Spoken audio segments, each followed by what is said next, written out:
रंजनाताई नागपूरकर, तुम्हाला नमस्कार माझा. ताई, काय आहे, एक महाराष्ट्रात एक प्रथा झाली आता. धनंजय मुंडे साहेबांवर आरोप करायचे आणि दुकान चालवायची. आमच्याकडे इतके कुत्रे झालेत, असे भा भा भा इतके कुत्रे झालेत ना, त्यांचं दुकान आम्हाला शिवाय दिल्याशिवाय चलत नाही. आणि आता बघा, तुम्ही हे बोललात, आता लगेच एक कुत्रं बोलणार म्हणजे बोलणार आहे. पण माझी तुम्हाला एक विनंती आहे, सत्यता पडताळून पहा. तुम्ही धनंजय मुंडे साहेबांकडे पैसे दिलेत का, कोणाकडे दिलेत? मी नाही म्हणत तुम्ही दिले नसतील, पण तुम्ही दिलेत कोणाला? आता कोणी, मी अविनाश नाईकडे मी सांगतो तुम्हाला की मी कोणाकडनं पैसे घेतलेत.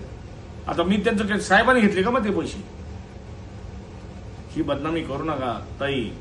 तुम्ही महिला बहीण, मी ताई म्हणतोय तुम्हाला, हात जोडून विनंती ताई, सत्यता पडताळी. तुम्ही या बीडला, नाही आम्हाला बोला, आम्ही येतो तिथं, सत्यता पडताळून बघू.